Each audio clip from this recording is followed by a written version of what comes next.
இளைஞர்கள் உங்கள் அனைவருக்கும் வணக்கம்.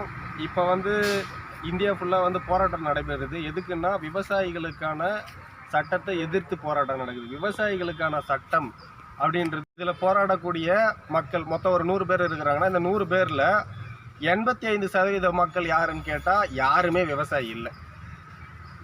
வேற யாருப்பா இவங்க ஏமா போராடுறாங்க அப்படின்னு நீங்கள் கேட்டிங்கன்னா, விவசாயத்திலிருந்து சம்பாதிக்கக்கூடியவங்க விவசாயிகள் அல்ல. என்னப்பா இது விவசாயத்திலேருந்து சம்பாதிக்கிறாங்கன்னு சொல்கிறீங்க, ஆனால் விவசாயிகள் இல்லை அப்படின்றீங்க. இது நியாயமான கேள்வி, எல்லாருக்கும் தோணக்கூடியது. என்ன இது விவசாயத்துலேருந்து சம்பாதிக்கிறாங்க ஆனால் அவங்க விவசாயி இல்லை அப்படின்னு. போராடக்கூடிய யாருமே விவசாயிகள் இல்லை, அவங்க ஒரு அமைப்பை சேர்ந்தவங்க. அந்த கமிட்டி, மண்டி, மார்க்கெட் வியாபாரி, அப்புறம் இந்த தெருவில் நீங்கள் எந்த பொருளை எடுத்து என்கிட்ட கொடுத்தாலும் அதுக்கான விலையை நான் தான் முடிவு பண்ணுவேன். முடிவு பண்ணுறது நான் ஒரு ஆள், ஆனால் உங்ககிட்ட வாங்குறது 20 பேர். இந்த 20 பேருமே என்னோட ஆளுங்க.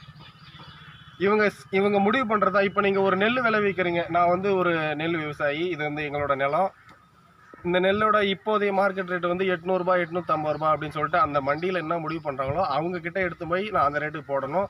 20 பேரும் ஒரே ரேட்டை சொன்னால் நான் யார்கிட்ட போகிறது? கொடுத்து தானே ஆகணும். அப்போ மண்டி ஃபுல்லாக இதான் போகுது. மண்டின்றது என்னது? கவர்மெண்ட்டா இல்லை ஃபிக்ஸடு விலையா? இல்லை, அது அவங்களோட மனநிலையை பொறுத்தது.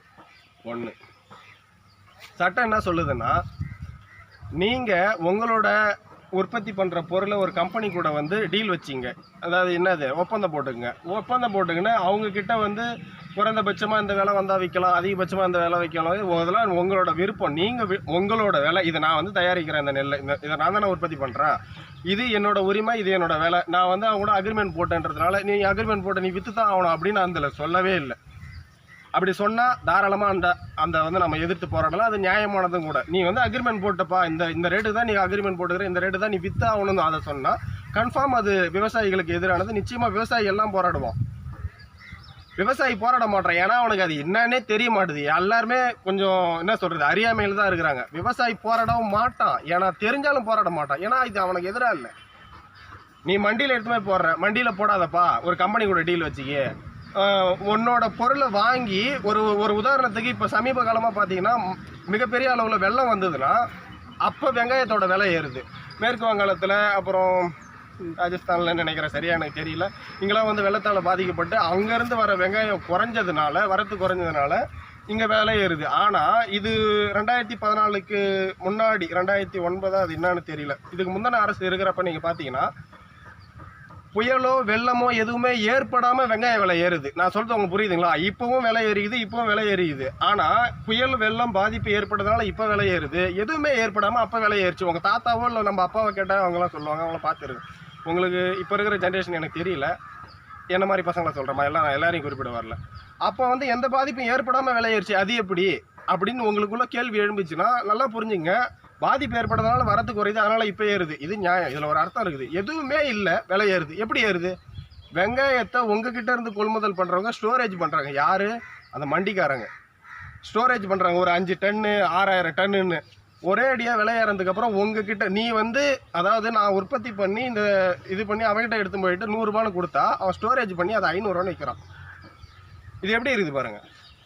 என்கிட்ட வாங்கி 4 மாதம் கழித்து இதை வெளியில் புழக்கத்திலே விட மாட்டான். ஒரு பொருளோட தேவை அதிகமாக இருக்குது, ஆனால் கொடுக்க முடியல, குறையுதுன்னா அந்த பொருளுக்கு விலை ஏறும். இது எல்லாருமே தெரிஞ்ச ஒன்று.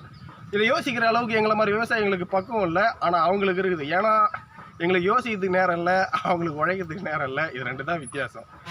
அவங்க அந்த மண்டி பாதிக்கப்படுது, இடைத்தரகர்கள் பாதிக்கப்படுறாங்க. நல்லா பாருங்கள், நான் ஏர் ஓட்டுறேன், பயிர் வைக்கிறேன், தண்ணி பாசுறேன், இதுக்காக என்னோடய வாழ்க்கையை அர்ப்பணிக்கிறேன். ஆனால் எனக்கு 800 ரூபாய், ஒரு உதாரணத்துக்கு சொல்கிறேன், எதுவுமே கிடையாது. என்கிட்ட இருந்து கொள்முதல் பண்ணி ஸ்டோரேஜ் பண்ணி விற்கிறான், அவனுக்கு 1500 ரூபாய்.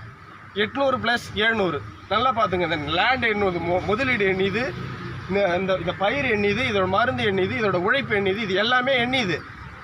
எனக்கு 700 ரூபாய், அதுலேருந்து நான் எல்லா செலவையும் கழிக்கணும். செலவே இல்லை, முதலீடு எத்தாரான் கொடுத்து வாங்கிக்கிறான் 1500 ரூபாய். எப்பவுமே 1500 விற்கல, குறைஞ்சபட்சமாக 1500 இந்த 300 இந்தா. உழைப்பு கிடையாது, வெயிட் பண்ணணும்னு அவசியம் கிடையாது, எந்த செலவும் கிடையாது. கை மாற்றி விடுற உனக்கு 700 ரூபாய், காலம்புறா உழைக்கிற எனக்கு 700 ரூபாய். இந்த 700 ரூபாயிலேருந்து நான் செலவு கழிக்கணும். நீ கழிக்கிறதுக்கு என்ன செலவு இருக்குது? இதை ஒரு ஆள் யோசிச்சார். அவர் பேர் நரேந்திர மோடி. அதனால் சட்டம் கொண்டு வந்தார்.